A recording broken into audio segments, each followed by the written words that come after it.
At the end of 2021 I made a video with some predictions for 2022, and I have to say that quite a few of them ended up coming true. Anyway, I was like, why not making a prediction video for 2023 as well? I tried to be as logical as possible when making these predictions, but obviously they're only predictions, so you should consider them as such. Maybe things will go in a completely different way, and that's okay because these are only speculations. Anyway, now let's get on to my predictions. Luna will disband. If this happens, I would obviously be very sad, but on the other hand I would also feel like it would be best if it happened. The company clearly doesn't care about them and they're not taking responsibility for what they have done, but instead they are trying to paint the members as the villains, just like they did with Chu. If it is true that so many of the girls have decided to terminate their contracts, then the group will surely disband and they might have a chance to have a better future in another company. In fact, I think it's possible for some company to sign them and make them promote together again. Maybe we won't see the full group reuniting, but I can see some of the members continuing together, just like it happened with Vivizy after G-Friend disbanded. Now, I know Luna is having a comeback, but I think that after the comeback and the promotional period they are just gonna go their separate ways. I don't see how the company could convince them to stay together as a group despite the awful management. ITZY will lose popularity. I really don't want this to happen, but by the looks of it, it seems like ITZY's hype is kinda declining, and I blame JYP for this. Judging by the way they are charting, people have clearly not been enjoying their latest comebacks. It's obvious that their most loved songs are Dalla Dalla, Icy and Wannabe, but instead of giving them these kinda songs, JYP is just doing whatever with them. Many people are disliking the direction the group is taking musically wise, and if this keeps happening, I think they will lose a lot of popularity. Their fandom is still pretty big and they will remain one of the biggest fourth-gen groups, but I just don't think their popularity with the general public is gonna grow more if they keep on releasing this kind of music. And I don't even dislike their recent releases. I actually think they're okay, but it's clear that people are not enjoying their newest songs as much as their old stuff. 2022 was kinda the year of second-gen groups reuniting and having comebacks. Just think about Big Bang, Girls' Generation, Kara and EXID. I personally think that considering how well received these reunions have been, many other groups will think of reuniting and put out some new music. I'm thinking of groups like Sistar, Wonder Girls or Girls' Day, groups whose members still keep in contact and often interact till this day. I would say it's likely for these groups to have some sort of reunion, and I'm sure many second-gen stans will love for this to happen. IVE will explode in popularity. In less than a year since debut, IVE have released 3 hits back-to-back with 11, Loved IVE and After Like. Each song did better than the previous one in terms of achievements, and it's phenomenal thinking that Loved IVE literally won Song of the Year. It's clear that Starship knows what they're doing. IVE's concept is pretty well established and it has now become a brand for the group's identity. Their title tracks always seem to have something that makes everybody fall in love with them, and it's honestly not even a stretch thinking that their future releases will be just as successful. All of the members are already extremely popular. They are all getting featured in fashion magazines and have solo brand deals. Not to mention they're all pretty loved domestically, but they're pretty relevant internationally as well. In fact, Ray was literally the second K-pop idol ever to be on the cover of Vogue Japan after Blackpink's Lisa, which is kinda crazy. Anyway, what I'm trying to say is that if things keep on going the way they're going, I think IVE will explode in popularity and solidify their position as one of the fourth-gen leaders.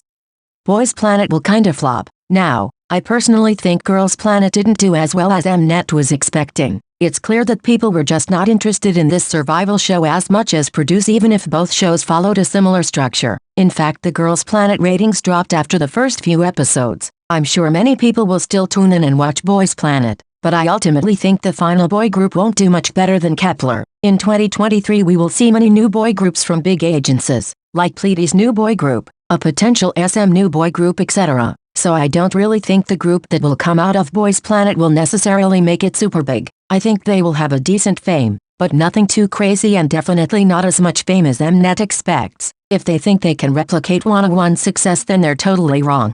More idols will leave their groups due to mental health reasons. As much as it is sad, I also think that idols being able to openly talk about their struggle with mental health is a very positive thing. Even just a few years ago, it was very rare for idols to come out and say they had mental health related problems. But now it's much more common and idols are much more encouraged to speak up. So I think a lot of idols that are struggling, instead of hiding everything, will just be open and honest. And if they feel like it's for the best, they will leave the entertainment industry to focus on themselves and heal. Now it is more common for idols to be open about such things, so I think in the future there will be more idols who won't be afraid to talk about their problems and won't be afraid to leave their idol career if necessary.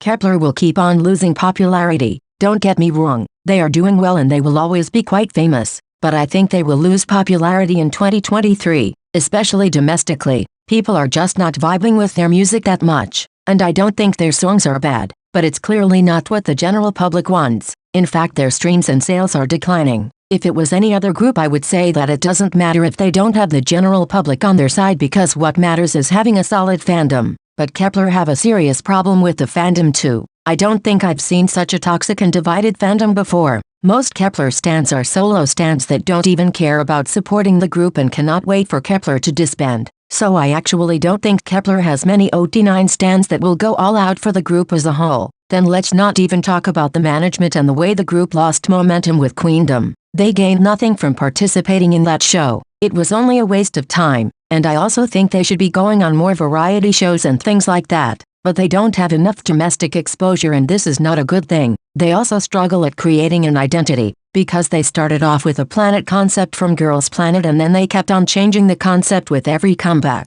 resulting in a lack of a proper group identity and sound. Unlike other survival show groups such as IZ*ONE for example, I also think the company is not letting all of the girls really showcase what they have, leading to the fandom being unsatisfied and making it harder for the members to grow in terms of individual popularity, especially domestically. It almost seems like the company doesn't even care that much about them, and if the company is not putting effort in the group, this just makes people feel less interested and less willing to invest in the group as well.